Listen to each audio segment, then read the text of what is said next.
कि जब दुनिया शुरू हुई थी तब भगवान ने एक बहुत बड़ी मात्रा के अंदर मैटर क्रिएट कर दिया था। अब वो मैटर जितना उसने क्रिएट किया था भगवान ने, वो उतना का उतना ही रहेगा, ना उसमें से कोई एक रत्ती हटा सकता है, ना कोई डिस्ट्रॉय कर सकता है। तो थोड़ा सा परिवर्तन करके उसने गॉड को क्रिएटर बना दिया। और जब गॉड चाहेगा तब ये मैटर ख़त्म होगा, नहीं तो नहीं ख़त्म होगा, अनंत तक चलेगा मैटर सर। तो मैटर भी रियल हो गया। अब इस मैटर का ढंग क्या है? आत्मा का ढंग तो है think, I think therefore I M. और थिंकिंग के जो सारे रूप हैं इन्होंने बताए, डिनाइंग, स्वीकार करना, डाउट करना, ये सारे थिंकिंग के विचार हैं। तो उन्होंने कहा एक चीज़ तो हो गई थिंकिंग, और एक चीज़ हो गई जिसमें थिंकिंग बिल्कुल नहीं है। तो इसने डेकार्टे ने कहा कि दुनिया जो है, अब डेकार्टे की एक चीज़ जो है हमारे भारतीय लोगों से बिल्कुल अलग है। डेकार्टे कहते हैं कि ये जो पेड़ हैं, पौधे हैं, घास है, और चीज़ें हैं, जानवर हैं, इनके अंदर किसी में आत्मा नहीं है। हमारे यहाँ इनमें आत्मा मानते हैं। तो डेकार्टे ने चर्च वालों को यही कहा कि अगर इनमें तुम आत्मा मानते हो कि पौधों में भी आत्मा है और पौधों में भी जीवन है, तो तुम सब के सब जो है वो तो फिर हमारी जैसे और लोग हैं उनकी तरह से तुम तो सब नॉन वेजिटेरियन हो गए। जगह वेजिटेरियन में भी जान है, तुम मांसाहारी हो गए, तो वेजिटेबल मत खाओ, फल मत खाओ। लेकिन कहते मैं कहता हूँ कि इसमें जान नहीं है, ये सब क्या है। इसके लिए उसने एक शब्द प्रयोग किया फ्रेंच का, ड्यूस एक्स मशीना। ये सब भगवान की मशीन है, इनको भगवान पुर्जा दे के चला रहा है तो चलते हैं, अपनी तरफ से कुछ नहीं चलते। जानवरों में भी लोकोमोशन तो है, एक जगह से दूसरी जगह चले जाते हैं, लेकिन वो न थिंक कर सकते हैं, अपनी मर्जी से कुछ काम नहीं कर सकते। वो भी ईश्वर की मशीन है, ईश्वर उन सबको चलाता है। चेतना है केवल इंसान में, क्योंकि इंसान में थिंकिंग करने की शक्ति है। I think therefore I am. गाय नहीं कह सकती I think, I deny, I doubt. भैंस नहीं कह सकती आई डिनाई, आई डाउट। वो तो भगवान ने मशीन चला दी, ऐसी चलती रहती है। ये पहले वैज्ञानिक लोग यही मानते थे सारे कि इनमें सब में जान नहीं है, इनमें सोल वोल नहीं होती। डेकार्टे ने अपनी सोल को तो बचा लिया, आदमी के अंदर तो सोल है, क्योंकि इनसे पहले जो हॉब्स थे उन्होंने तो कहा था सारी दुनिया एक मशीन की तरह चल रही है, एक बिग मशीन है। हॉब्स को जिन्होंने पॉलिटिकल साइंस में पढ़ा है उन्होंने देखा भी होगा कि हॉब्स कहते हैं कि जैसे जानवर को चारा खिला दो तो जानवर चलने लगता है। मेरी गाड़ी है, उसमें आप पेट्रोल तो उस ज़माने में नहीं होता था, तो कहता है मेरी गाड़ी में जो जानवर वगैरह लगे हुए हैं उन जानवरों को आप अच्छी तरह से पानी वानी पिला के रखोगे तो जानवर चलेगा, नहीं तो नहीं चलेगा। तो ऐसे ही मनुष्य का है कि रोटी अंदर पहुंच जाएगी तो मनुष्य चलेगा, तो मर जाएगा सारा। तो मशीन जैसे आज के ज़माने में समझ लो, पेट्रोल जब तक डाल दोगे तो गाड़ी चलने लगेगी। तो हम पेट्रोल को जीवित कैसे मान लें, गाड़ी तो चल रही है। और जब हम पेट्रोल डालने पे गाड़ी चलने लगती है तो मेरे अंदर भी जब पेट्रोल पड़ेगा जब भी मैं चलूँगा, नहीं तो चल ही नहीं सकता मैं। तो मैं भी उसी तरह की मशीन हूँ, जैसी मोटर है मशीन। लेकिन हॉब्स ने तो सारा मैकेनिकल सारा बनाया था कि सारी की सारी दुनिया एक मशीन है, ड्यूस एक्स मशीना है सारी। लेकिन डेकार्टे ने उसमें से थोड़ी सी चीज़ निकाल ली, आत्मा को निकाल ली कि आत्मा जो है वो थिंकिंग भी करती है, डिनाइंग भी करती है, सब भी चीज़ कर सकती है। तो आत्मा को बचा लिया उन्होंने। तो उन्होंने कहा कि आत्मा तो गॉड के साथ, गॉड हो गया, आत्मा हो गई और मैटर हो गया। अब गॉड तो परमानेंट है, आधार है सब चीज़ों का। गॉड ने सब चीज़ें बनाई हैं जितनी भी। गॉड इस आइडिया का आधार है। मेरे अंदर जो आइडिया आया था कि कोई महान शक्ति है, कोई बड़ी शक्ति है जो हमसे ऊंची शक्ति है, लेवल ऑफ थिंकिंग अलग अलग हो सकता है। डेकार्टे कहते थे कि एक छोटा बच्चा तो कहेगा कि मेरे ऊपर मेरे दादाजी की शक्ति मुझसे बड़ी है, यही मेरे लिए भगवान है। जब वो बड़ा हो जाएगा कि दादाजी तो कुछ भी नहीं, तो कहेगा हमारा जो गवर्नर है फ्रांस का, वो सबसे महान है, वही मेरे लिए गॉड है।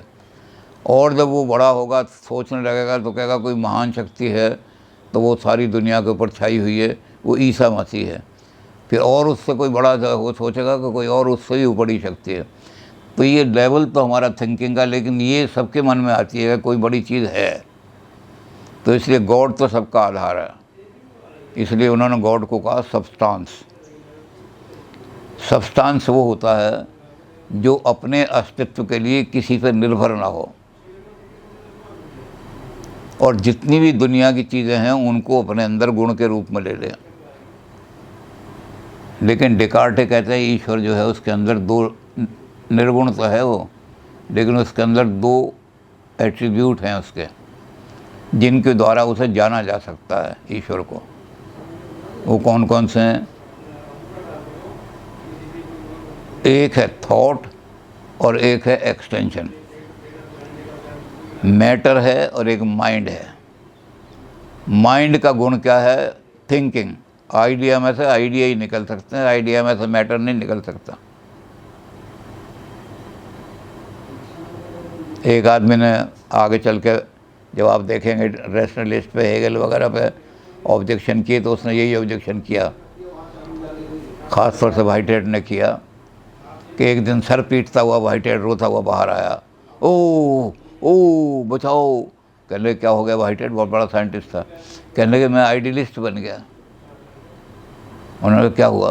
कहते मेज़ जो मेरे माइंड में घुस गई, निकालो इसको, मेज़ को। उन्होंने कहा पागल है मेज़ में। तो उसने कहा जो आइडियलिस्ट हैं वो आइडिया में और ऑब्जेक्ट में भेद नहीं कर पाते। वो कहते हैं ये भी आइडिया है, दुनिया के अंदर सारी दुनिया आइडिया की बनी हुई है, आत्मा ही आत्मा की बनी हुई है, कोई मैटर नाम की चीज़ ही नहीं है दुनिया में। भौतिक जगत असत्य है, ब्रह्म सत्यम जगन मिथ्या। और कहते हैं आइडियलिस्ट जब कहते हैं कि कोई चीज़ नहीं है, बस वस्तु में और आइडिया में कोई अंतर नहीं है, तो जैसे ही मेरे दिमाग में टेबल का आइडिया आया तो मैंने कहा फिर टेबल भी घुस गई होगी इसके साथ। तो आइडियलिस्ट का बड़ा मखौल उड़ाया लोगों ने आइडिया। तो यहाँ ये कहते हैं कि आइडिया काम जो है उसमें से मैटर, उसमें से टेबल नहीं निकल सकते, आइडिया में से आइडिया ही निकलेगा, आइडिया ऑफ टेबल। तो ये आइडिया किसका काम है? ये प्रत्यय बनाना, प्रत्यय किसका काम है? थिंकिंग किसका काम है? ये आत्मा का काम है, सेल्फ का। तो माइंड को उसने अलग निकाल दिया। फिर उसने कहा जो थिंकिंग नहीं करता, डाउट नहीं करता, वो दूसरी चीज़ है, उसके अंदर क्या गुण है? तो डेकार्टे ने दो तरह के गुण माने। एक को कहा प्राइमरी क्वालिटी। प्राइमरी क्वालिटी वो है जो एसेंशियल है एग्जिस्टेंस के लिए। और एक को कहा सेकेंडरी क्वालिटी, जो कभी भी बदल सकती है और उसका अस्तित्व पे कोई असर नहीं पड़ता। तो जो प्राइमरी क्वालिटी हैं वो एसेंस है एग्जिस्टेंस का। तो प्राइमरी क्वालिटी कौन सी है? चूँकि ये गणितज्ञ थे, ज्योमेट्री का मानने वाले थे, उनका प्राइमरी क्वालिटी वो हैं जो गणितीय क्वालिटी है। गणित में क्या होता है कि कोई चीज़ जो है उसका कोई डायमेंशन होना चाहिए, लंबाई चौड़ाई मोटाई। तो इसको उन्होंने नाम दिया एक्सटेंशन। मैटर की पहचान क्या है? मैटर की क्या पहचान है? एक्सटेंशन। और जब वो एक्सटेंशन होगी तो दूसरी पहचान है उसकी, एक्सटेंशन के साथ साथ आकार, कोई ना कोई आकार ज़रूर होगा अगर मैटर है तो। थॉट का कोई आकार नहीं। और तीसरी चीज़ है नंबर, काउंटेबिलिटी। जो चीज़ मैथमेटिकली काउंट हो सकती है वो तो है मैटर, जड़ वस्तु। और जो चीज़ काउंट नहीं हो सकती मैथमेटिकली वो आइडिया है। आप ये नहीं कह सकते 4 इंच लव, 6 इंच बेईमानी, 8 इंच ईमानदारी। आप उसको काउंट ही नहीं कर सकते मैथमेटिकली। तो आइडियाज़ को, आत्मा को, माइंड को, मेंटल चीज़ों को आप मैथमेटिकली काउंट नहीं कर सकते। लेकिन भौतिक वस्तुएं वही होंगी, उसी को हम भौतिक चीज़ें कहेंगे जिसमें एक्सटेंशन हो, जिसका कोई आकार हो और जिसमें मैथमेटिकल गुण का नंबर हो उसका। ये दूसरा है, ये तीसरी है, ये चौथी है, ये पाँचवीं है, ऐसे करके काउंट कर सके। तो डेकार्ट ने माइंड को और मैटर को बिल्कुल सेपरेट कर दिया। माइंड से माइंड पैदा होगा, मैटर से मैटर पैदा होगा। तो इससे डेकार्ट ने एक डुअलिज्म, द्वैतवाद पैदा कर दिया। ईश्वर सबका आधार है। वैसे तो बहुत सारे लोग कहते हैं त्रैतवाद है ये, लेकिन डेकार्ट ने कहा कि ईश्वर को तो मैं अलग मानता हूँ इनसे, क्योंकि ईश्वर तो इनका सबका आधार है, दोनों का। तो एक चीज़ तो हो गई ईश्वर, वो सबका आधार, और अनंत असीम संसार का पैदा करने वाला, संसार का संरक्षण करने वाला, संसार को आगे चलाने वाला। और ये वो तो हो गया सबका आधार, वो द्रव्य हो गया सबसे बड़ा। और दो चीज़ें और इंडिपेंडेंट खड़ी हो गई। एक खड़ी हो गई आत्मा, जिसको इन्होंने मन कहा, माइंड, और एक खड़ी हो गई बॉडी। अब सवाल इन्हीं के लिए प्रॉब्लम हो गई कि माइंड और बॉडी अगर हम इंडिपेंडेंट अलग अलग मानते हैं कि माइंड कभी बॉडी नहीं बन सकता, बॉडी कभी माइंड नहीं बन सकता, यानी मैटर कभी आत्मा नहीं बन सकता, आत्मा कभी मैटर नहीं बन सकती, तो फिर इनका तो आपस में कोई मेल ही नहीं होगा। आत्मा आत्मा रहेगी, आत्मा अलग रहेगी, मैटर अलग रहेगा, तो शरीर एक तरफ घूमते रहेंगे, आत्मा एक तरफ घूमती रहेगी। तो ये डेकार्ट अपनी प्रॉब्लम को ही सॉल्व नहीं कर पाया, प्रॉब्लम तो क्रिएट कर दी। और ये प्रॉब्लम ऐसी कर दी जो आज तक फिलोसफर इसको सॉल्व करने में लगे हुए हैं, माइंड और मैटर। अब ये कहते हैं कि माइंड और मैटर में कोई आपस में नेसेसरी कनेक्शन भी नहीं है। बहुत सारे काम ऐसे हैं, मेरा शरीर कर रहा है उस काम को, लेकिन माइंड कहीं और है।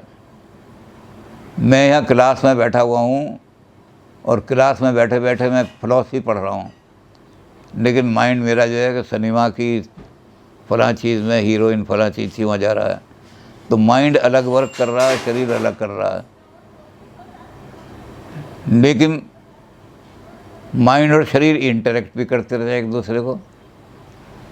माइंड में कुछ विचार आए तो वो शरीर उसकी तरफ चलेगा जैसे विचार आए, और शरीर में अगर कोई कल्पना आ गई, कोई रोगी हो गया, तो माइंड जो है उसकी चिंतन ही अलग तरह की हो जाएगी। तो इसको कैसे सॉल्व करें माइंड और बॉडी को? पैरेलल हैं, पैरेलल कभी मीट नहीं करते।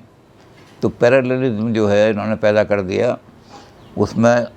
तो फिर उन्होंने सोचा कि माइंड और बॉडी एक दूसरे को साइकोलॉजी ख़त्म हो जाएगी अगर माइंड के नर्व्स जो हैं, नर्वस सिस्टम, ये बॉडी को असर ना करें और बॉडी नर्वस सिस्टम को ना। तो इन्होंने कहा कि वो आत्मा का हमें खोजो, कहाँ से असर करती है। तो इन्होंने आत्मा को लोकेट करने की कोशिश की, और उनका हमारी कनपटी के पास एक पीनियल ग्लैंड है। उस पीनियल ग्लैंड में, जो हमारे ब्रेन के बिल्कुल नीचे जुड़ा हुआ है, आत्मा का निवास उस पीनियल ग्लैंड में है।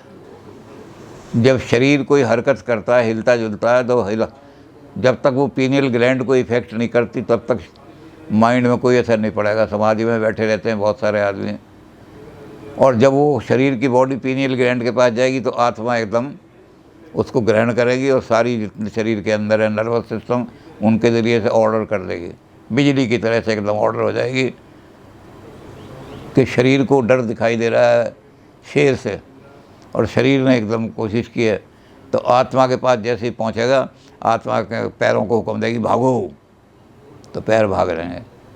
तो इस तरह से उन्होंने पीनियल ग्लैंड में जाके दोनों को इंटरेक्शन करा दिया। इसलिए इनकी थ्योरी का नाम है इंटरएक्शनिज्म। ये साइकोलॉजिकल थ्योरी है, इंटरएक्शन की थ्योरी साइकोलॉजिकल थ्योरी है। साइकोलॉजी में यह है कि जब हम किसी चीज़ को देखते हैं तो जैसे ही सेंसेशन हमारे अंदर आता है ऑटोनॉमिक नर्वस सिस्टम में, वो ऑटोनॉमिक नर्वस सिस्टम ब्रेन में नहीं जाता, वो हमारे गैंग्लियाज में है, और गैंग्लियाज को एकदम हुक्म दे दिया जाता है वार करो बंदूक है, तो हमने शेर पे वार कर देते हैं, और वो हुक्म देते हैं भाग लो बंदूक नहीं है तो फिर सारा शरीर भाग लेता है। तो ये इंटरेक्शन बॉडी का और माइंड का होता रहता है। ऐसे ही माइंड जब कुछ सोचता है तो ऐसी बॉडी जब कुछ सोचती है, बॉडी बीमार हो जाती है, कुछ हो जाती है, तो माइंड भी उसी तरह से फिर काम करने लगता है। तो इस तरह से डेकार्टे ने दो एट्रीब्यूट बना करके माइंड और बॉडी का ये संसार के सामने एक बहुत बड़ी प्रॉब्लम पैदा कर दी।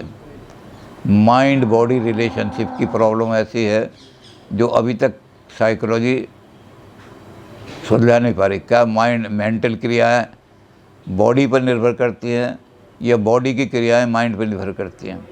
बड़े बड़े दार्शनिक हैं, जैसे हेगल तो ये कहेगा कि माइंड जो है सारी चेंज का कारण माइंड है।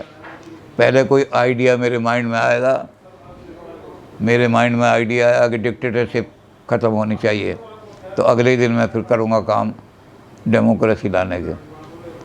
लेकिन उधर मार्क्स आए, मार्क्स ने कहा कि नहीं, हमारा जो प्रोडक्शन का एटमॉस्फेयर है, जो हमारी प्रोडक्शन करने वाली जैसा भी एटमॉस्फेयर है प्रोडक्शन का, तो कहता है ये फैक्टर ऑफ प्रोडक्शन जो है ये हमारे थॉट को, जो आदमी चरखा इकोनॉमी में जो रहता है उसके विचार चरखे तक ही सीमित होंगे, और जो मशीनों में रहता है उसके विचार मशीन से मिलते जुलते होंगे। तो दोनों आदमी अपने एनवायरनमेंट से इफ़ेक्टेड होते हैं। वो माइंड मैटर जो है माइंड को इफ़ेक्ट करता है। हर एक के विचार अलग अलग होंगे। जो आदमी ऐसे एटमॉस्फेयर से आया है जहाँ बहुत ज़्यादा धार्मिकता है, उसके विचार ऐसे होंगे कि शरीर को 4 दफ़े धो, फिर 2 दफ़े पानी डालो, फिर 3 दफ़े शरीर के अंदर पैर धो, ये करो।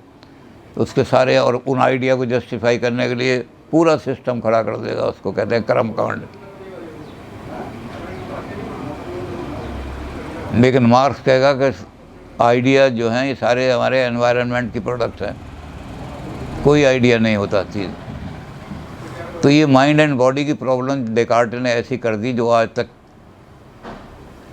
सॉल्व नहीं हो पा रही है। अपने तरीके से लोग सॉल्व कर रहे हैं।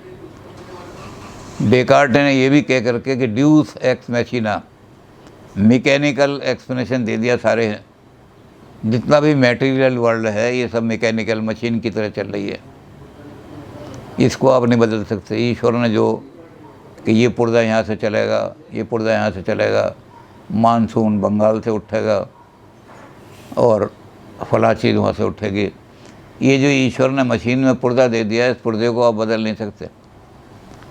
तो सारी वर्ल्ड जो है एक बड़ी भगवान की मशीन है, उसका चलाने वाला भगवान है। आप उसमें कोई परिवर्तन नहीं कर सकते।